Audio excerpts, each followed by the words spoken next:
neglected shelter dog Huddles in the corner of his kennel, too scared to let anyone touch him. Photographer Rebecca Rood was walking through Whitfield County Animal Shelter one day when she noticed a dog huddled in the back of his kennel. The dog, Stewart, leaned against the wall, looking like he was trying to make himself as small as possible.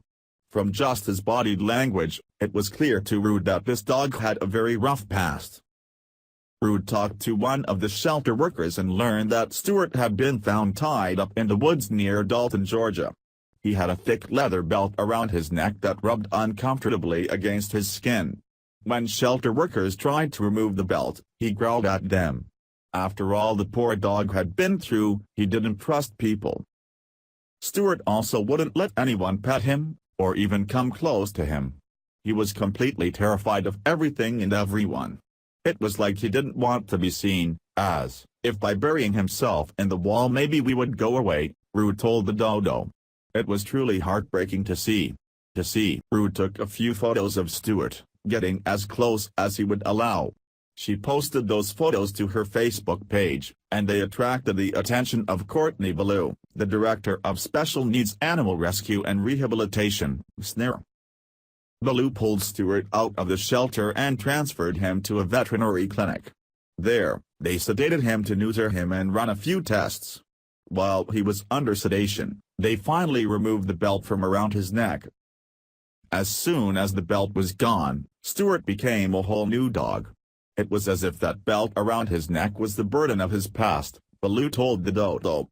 The minute they removed it and he woke up from anesthesia, it was like he opened up. He was playing and wagging his tail. Ballou shared a video of Stewart playing to SNR's Facebook page. In it, Stewart played with a toy, his tail wagging happily. Stewart seemed to understand that he was in a place where people wanted to help him. He knew that Ballou and the veterinarians were good people. Rood was amazed to see Stewart's transformation. I cried when Ballou sent me the recent videos. The progress is amazing. Stewart is doing better, but he still has a long way to go until he's ready to be adopted. Ballou is now looking for the right foster home for Stewart, a place where he'll be able to come out of his shell even more and learn how to trust humans again. I think that he's going to need a very patient adopter, and I don't think he can just go into any home, Ballou says. I think he needs somebody with some training experience with fearful dogs. I would love him to go to a quiet, adult-only home, and preferably without other dogs. We may never know what happened to Stewart, but one thing is for sure, there are now many good people who are looking out for him. These caring people who will make sure that Stewart ends up in the right forever home. Please share this with your friends and family.